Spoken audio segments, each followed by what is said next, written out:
Impressive, Star Fox. Now watch out for enemies in the asteroid field. I won't let you down, sir. Good luck. Hello, I'm John. Welcome to Episode 2A, the Asteroid Field. Assuming we took the mission complete, ending of the previous mission, we go down this way. And because of that, this is the only way to actually do this mission. Because, fun fact, there's a lot of different ways to get to specific missions. But some, well, very few are only available due to one. We're heading into the asteroid. Since there's obviously 2A, and the other one being 2B, well, there's only one way to get them, and that's from finishing up however you do one. But in the asteroid field, we can actually destroy these asteroids, and they actually do give us points, so not a bad idea.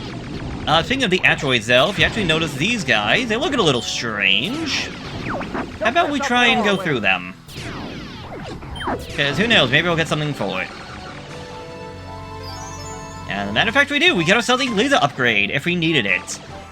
You can only go up to... You start off with a level 1 laser, which is just a single green. Level 2, which is 2 green, and then level 3 is which I got right now, which is the blue. So yes, I actually haven't used any of those yet, but bombs are by using the B button. And to get the most out of them, if you actually home in on the enemy by holding up the charge attack and then having it on them, if you have them charged, if you have it charged up and then hit B, you get a targeted missile, which is a very, very useful, technique to know about. Here comes a big one. Yep, some big asteroids and more unique-looking asteroids. That one gives us another blaster upgrade, but thankfully I don't need it. But it also spawns very close to the rock.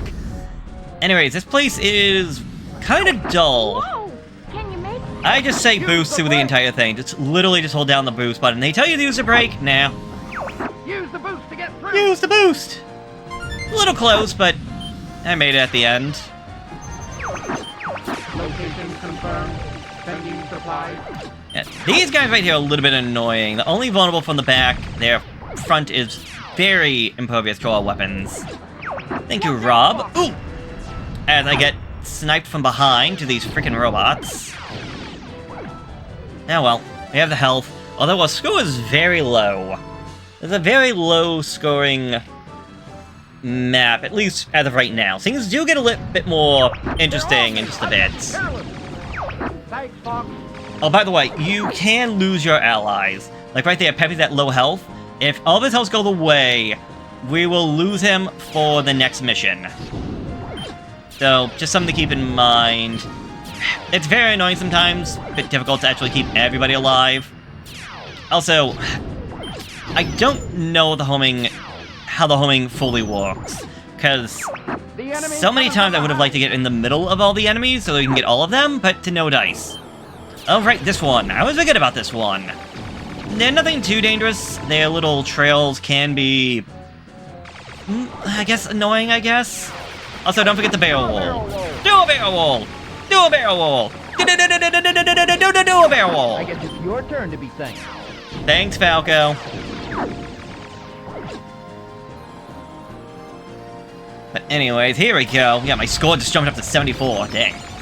These guys can be a bit annoying, especially with their attacks. Just try to stay in the middle of the screen, just targeting them. You cannot auto-target them. You have to actually blast. Also, I highly recommend going for the checkpoint. You don't want to skip that. take that? Go for the checkpoint before dealing with Slip. I'll say that much.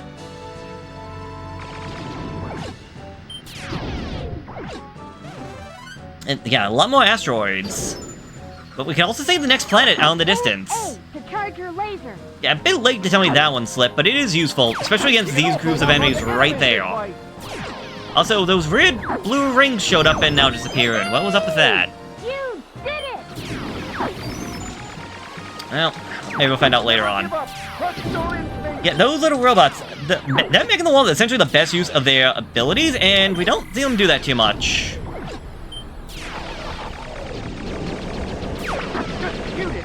What do you think I'm trying to do, Peppy? Whatever. Hey, what's the big idea? Don't get in my way, Slip. Yeah, I don't get with these robots. I guess it's supposed to hit them right in the middle, but I swear sometimes I hit them, but it doesn't feel like it does anything. Well, we're finally through the asteroid belt. I cannot allow you to go But not out of danger.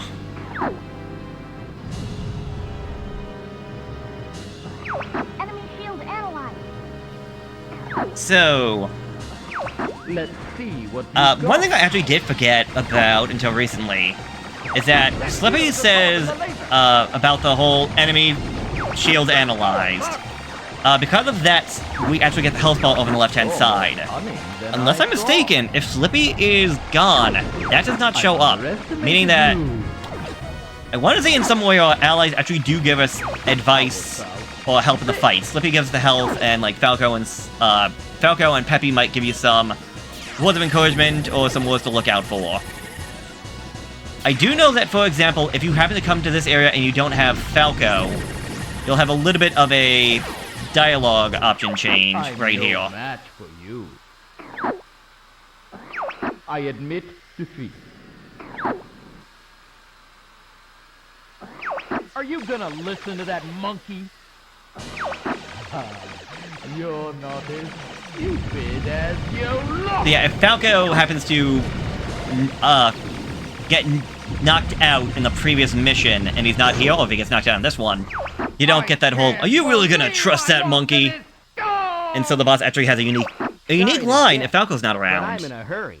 There's so many little things in this game, and I'm sorry I don't have the clip for that.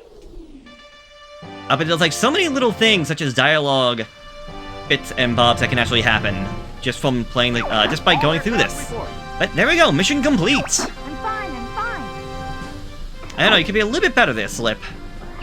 I've taken a few hits. Yeah, you took a lot more than just a few hits there, Peppy. You lost a good amount of health. You worry about your own. Falco is doing pretty fine. Thankfully, everybody gets some repairs after the end of each mission, kind of like how in the first one. Peppy could use a bit more health, but oh well. 170 enemies, that's not too bad. Unfortunately, I don't think that's a medal. I think it's like 300, but I do like the fact that, well, we're heading to the next planet, and it's right there in the distance. I don't know if every location does that, because, yeah.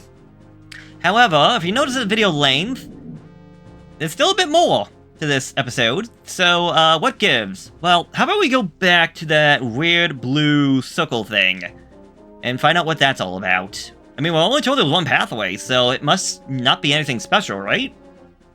Your laser. Alright, here we go. These things can be very annoying. You know, you go on the one, you start spinning. You have to go through all of them. If you miss one, they go away. Never give up. Trust your instincts! One more, and we go into hyperdrive. Welcome to a completely optional bonus pathway. The game does not tell you about this. You have to actually figure it out yourself. And it is very, trippy to put it lightly. But, yeah, essentially we're in light speed, hyperdrive, hyperspeed, whatever you want to call it. It's very trippy. And if you're going for medals, chances are this is going to be a best way of trying to get the medal for this location. There's going to be a lot of enemies, but also the enemies out here are very, unique. I mean, we do have some of the other ones, and oh my god, that's a lot of resources. I guess we got asteroids, but it also looks like fish? Yeah, that would be a great place for a bomb, including these guys as well. Just a lot of random enemies. Unfortunately, our allies don't say anything.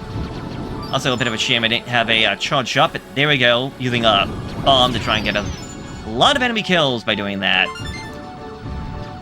That's why bombs are so great, but at the same time, considering you can only hold a maximum of 9, not always the easiest to come across.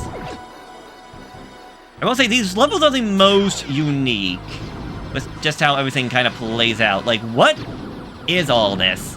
I believe the quote-unquote story behind all of this is that this is essentially how Andros has been getting his units, like, across the universe to essentially go out and fight, well, I guess everybody and everything. But that's it. We go through all this, there's no boss, mission accomplished. So this is the hidden good ending. You notice I have 0 lines because it took me a fair number of tries to actually get that spiral thing into action. But by doing this one, we skip going to 3A and get the secret warp up here to 3B. Now, this is not the only way to get to 3B. But, well, this is the only way that you get to 3A. But we'll deal with this a later time. So until then, see you later.